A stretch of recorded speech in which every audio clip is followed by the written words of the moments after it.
Hello everyone, this is Tasuki of Flames and welcome back to another Dragon Ball Super episode review. This time it's going to be Dragon Ball Super episode 32, which is named The Matches Begin. Everyone head to the Nameless planet. It ends begins pretty lightly with Mr. Popo and Dende actually doing something other than either standing around or watering plants or looking down at the planet.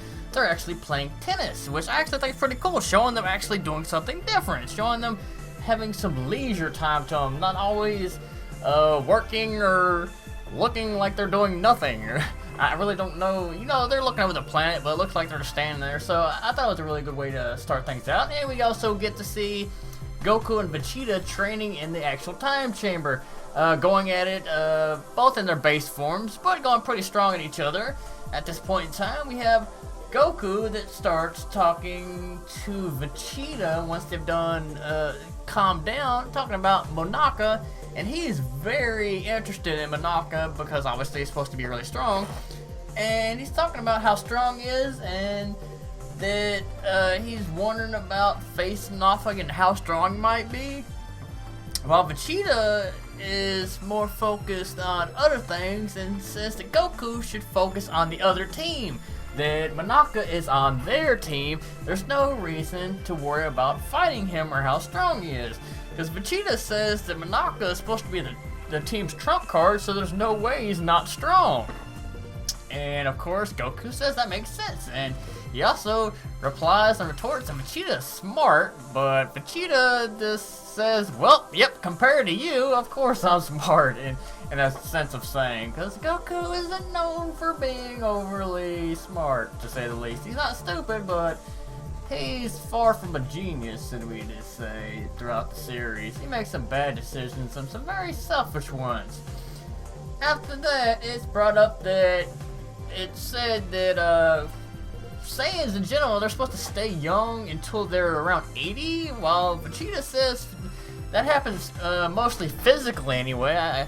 I guess that means like mentally maybe it changes, I don't know, but that's the first time at least I've ever heard that said. So yeah, they still have quite a ways before they gotta worry about their bodies breaking down and them not being able to fight, because they're still not overly that old comparatively speaking, maybe in their 40s or something. Don't quote me on that.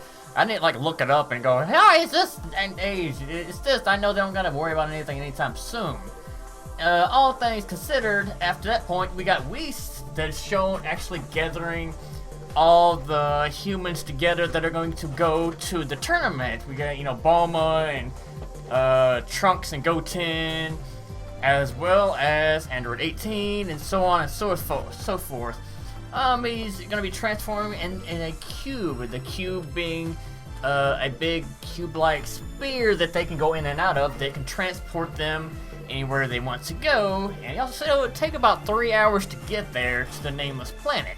We have, they're still waiting on Goku and Vegeta to show up at this point, and instead they got Jocko that shows up, along with the Galactic King, who's supposed to be a big deal, but Bulma acts like he's nobody, because after meeting the God of Destruction and the Kaioshin and all that kind of stuff like that, he probably doesn't seem like a really big deal. He's just like a green squid octopus type deal, which is interesting to have a new character, but he's treated like he doesn't even matter for the most part. It's like, who is this?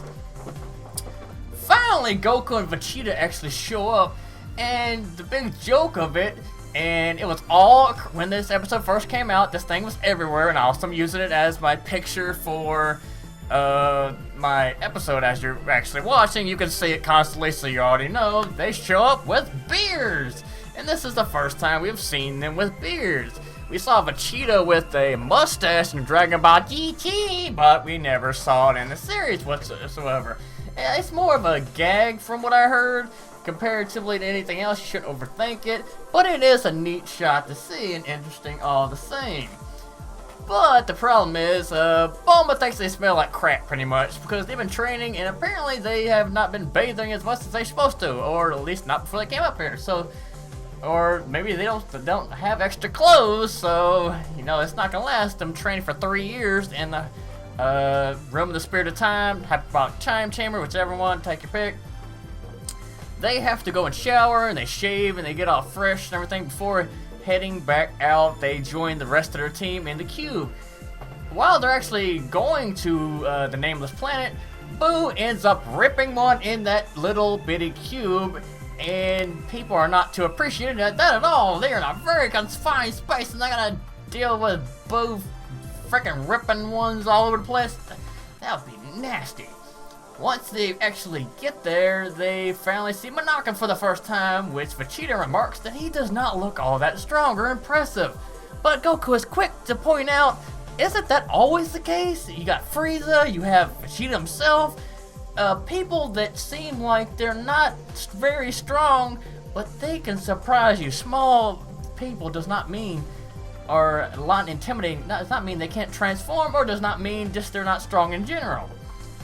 You know, you cannot judge a book by its cover, or you will get the living crap beat out of you. This happened many times in this series, and it'll probably happen again. Okay, at this point in time, we have a Goku that just cannot hold back, and he decides to straight up dick Monaca, punch him straight in the face, even after Beerus has told him to let it go, stop trying to fight Monaca, and he's on our team, he's a trump card, leave him alone, but nope. Goku just like, just dicks the crap out of him. Now, to his credit, he doesn't move or anything, he's like, got a tear in his eye and everything, but he was able to take the punch. That enough, and then Goku got in trouble from Beerus. He's like, what the hell you think you're doing? So, that was interesting all the same. Shortly after that, we actually have everyone show up, or actually getting close to the Nameless planet, and they're actually really surprised at the size of the actual Dragon Balls, the Super Dragon Balls to be specific, and they're really caught off guard seeing how amazing, you know, they're planet size for crying out loud. And, I don't know if that's before or after, whatever. You have, where Goku and family is meeting up with, Supreme Kai, Kibito, and the old Kai on the Nameless planet, where they're actually seeing them for the first time in a while, I would think. At least a little bit. Well, it's been 3 years for them, so it's been a while. At this point in time, they point out, like, wow, I thought, you know, once you were fused together with the Tyra fusion, that it was forever. But they point out that they were able to actually use the Namekian Dragon Balls to defuse. So that points out the fact that even if Vegeta and Goku didn't have that little fun time where they were able to somehow despawn because of the inside of Boo, which didn't make any sense whatsoever, that all they would have to do is use the Dragon Balls and bam, they could have been separated. That wouldn't have been a problem. So they wouldn't have had that situation where they would have to deal with who wives gets who, blah blah blah blah, everyone wants to make fun of and go with. Because they could have just used the Dragon Balls the entire time, so I don't know why they made it a big deal if they knew they could just use the Dragon Balls. They never said anything about that before. They acted like it was permanent and they freaked out. Shouldn't they have known that at the time? Because they act like it and they know it now. But after that, the family meet up and see the other fighters when they're getting ready to take the test. Kaba is actually pretty quick to run over and introduce himself, wondering if Goku and Vegeta are Saiyans, and they're like, yes we are, and like, he's a Saiyan as well. They wonder why he doesn't have a tail, but he doesn't seem to know what they're talking about. He doesn't know them ever having tails before. He says he is from the planet Salad, and that his race of Saiyans are actually all good guys, and they actually fight evil, and they don't steal planets, while Vegeta points out that Planet Salad was destroyed because of internal conflict in Universe 7, and they took over a planet called Planet Vegeta, which they obviously named it that afterwards. It probably wasn't called that beforehand, but They were saying that they're no longer like that, so he doesn't have to worry about it.